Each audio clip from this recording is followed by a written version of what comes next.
Hey there, welcome back to our channel and welcome back to my kitchen. I'm Tammy. Y'all come on in. Tonight's supper is just like any other. It's quick, easy, it's simple, and don't cost a whole lot of money. So that's what we're gonna do. We're gonna have some fried pork chops and we're gonna have some scalloped potatoes. The scalloped potatoes take about an hour, but it's in the oven, it's hands off. 5 minutes of prep, done.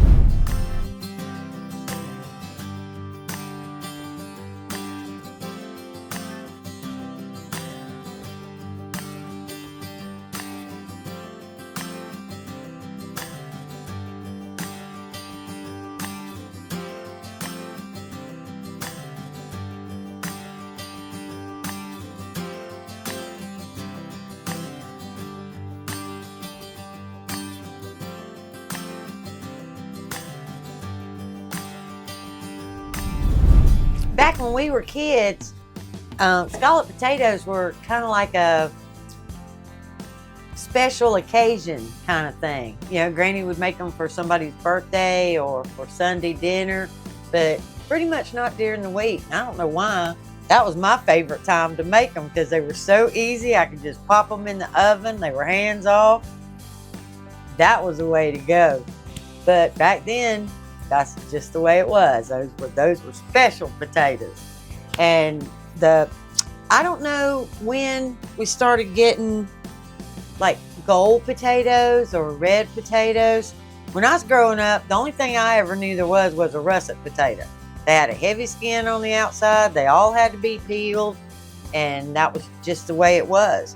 Nowadays, you can get, you know, like these little gold potatoes, you can get red potatoes, you can get purple potatoes, you can get little kits with all different kinds of little colored potatoes. You know, that makes cooking just fun now. I mean, you can just pick a potato and change the whole flavor, change the color, change everything. But today I have the yellow gold. That was what was on sale, and that's what I got. Okay, what you need to make your scalloped potatoes is some cheese. Now today I'm going to use the Grater. You're going to need a stick of butter. You may or may not use the whole stick, but I cut it in little squares. About a 1/2 or 3/4 cup of milk. Some sliced onions. Some potatoes. Salt and pepper. And that's all you need to make a standard batch of scalloped potatoes. But if you want them extra special, put you a little bit of bacon bits in there. It changes the flavor, and who doesn't love bacon? Hey, the first thing we have to do is grate up that cheese. Now I'm using Gruyere, but you can absolutely use cheddar, you can use ricotta, you can use cream cheese. Whatever your favorite cheese is, that's the one you use. This is about 6 ounces of cheese. Anywhere from 6 to 10 ounces is really okay. Start that grating process. Now, I love this grater. I got this grater at Aldi. And it was actually, I guess I got it the week after it came out because it was already on clearance. I think I gave like $5.99 or something. I know it was less than $6. And I have really, really enjoyed it. So I guess I've had it about 5 years now, I guess.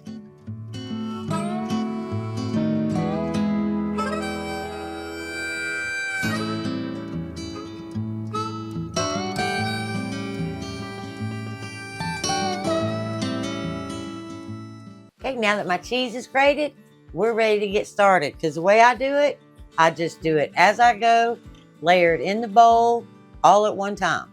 So, first thing you do is put you a few pats of butter in the bottom. I put like 4 little pats of butter. Then I start just slicing my potatoes fairly thin, but you don't have to be perfect. We're just going to do that with a utility knife. We'll layer that potato in there.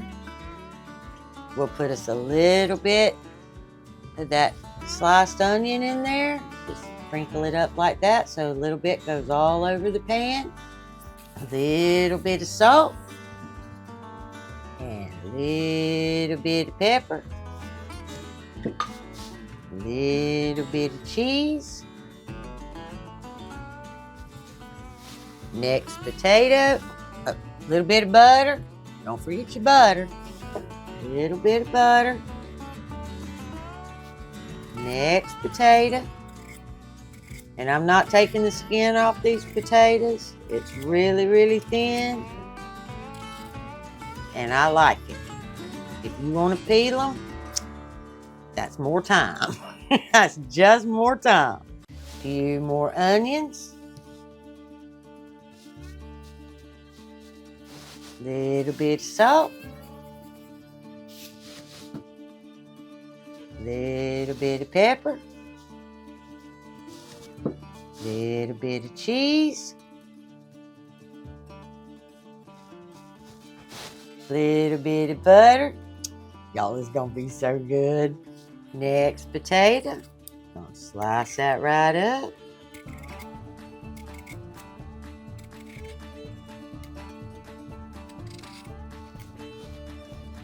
Lay that out. Little more onion.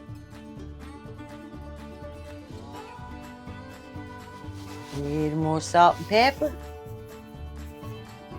Sprinkle, sprinkle. Don't get carried away.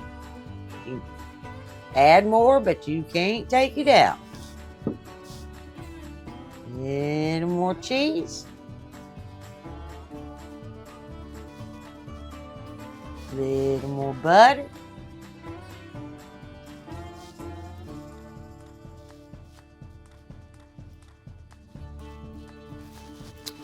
Next potato.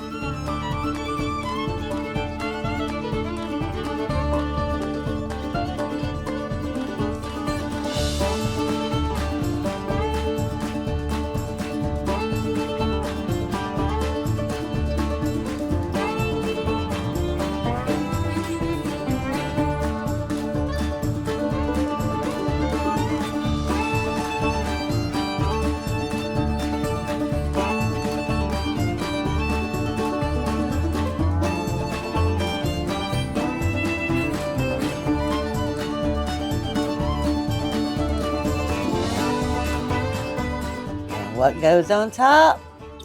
Butter. All right, but I still didn't use that whole stick of butter. I probably shoulda, coulda, woulda, but I'm gonna leave about 1/3 of that butter sitting right there. It's gonna be good. All right, now on top of that butter, I'm just gonna get me, like half a handful of bacon bits. And we're gonna sprinkle those all over the top. Just to make it pretty and make it taste good, y'all. Now, don't lie. Don't lie, Tammy. You love that bacon. All right, and then we're going to take that milk and we're going to pour it all over the top. Just like so. Now we're going to set the lid on it and we're going to put it in a 350-degree oven for 45 minutes.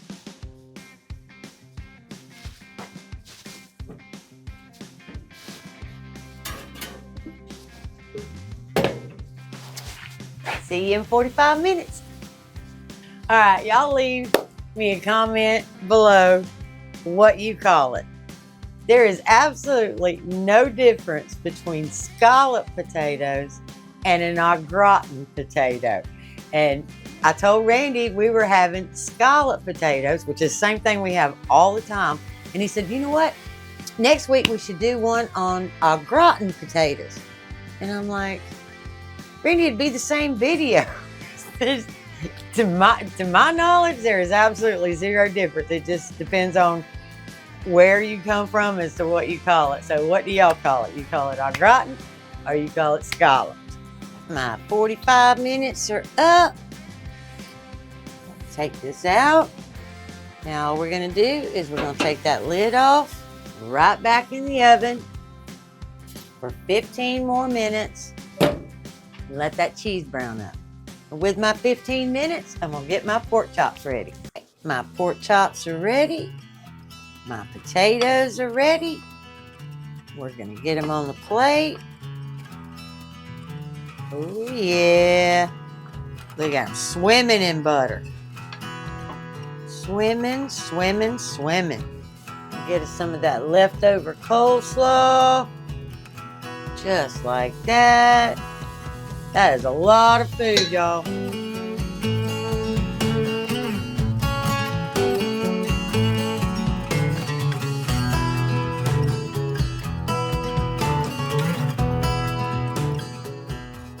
Taste test time.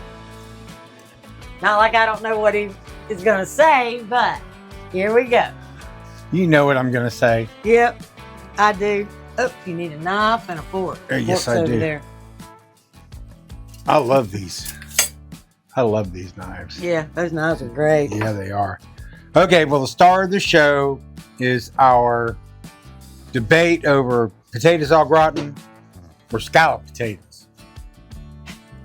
Tammy says they're scalloped potatoes, so we're going to go with that. We'll do au gratin potatoes next week. Yeah. But, you know, this kind of, the way she made this kind of reminds me of her potato casserole with the ham. Mm-hmm. You know, it's very similar, but yet different. Mm-hmm.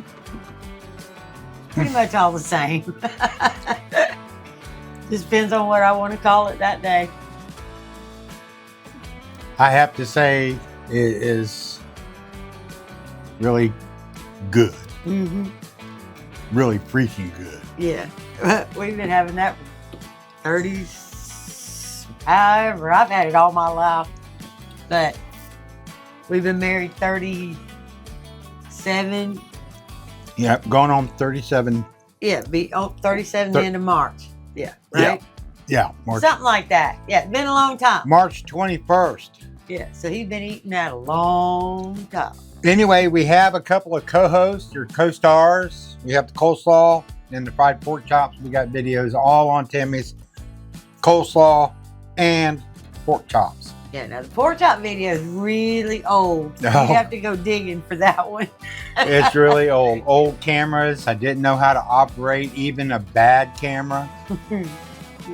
The sound was really bad. Video editing was really bad. It wasn't that bad. You can still, you can tell how to make a good old southern fried pork chop. Yeah, most definitely. The information is good. But this coleslaw here, you want me to do a taste test on it too? Oh, yeah. Mm. We just recently did a coleslaw video again because that's the leftover coleslaw. It lasts a good long time in the fridge if he doesn't find it and eat it before I decide to have it in another meal, it lasts. If I'd have known that was in there today while you was gone. Right. It wouldn't have been here for supper.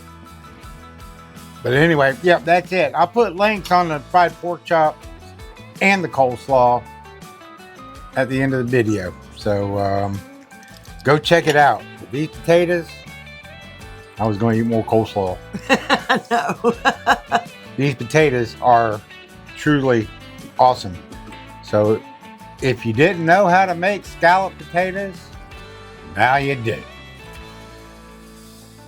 That about right? Uh-huh. Okay. I will. Go ahead. I'll see you guys later. Go ahead. Now, like, subscribe, and share, and we will see you in the next one. Bye.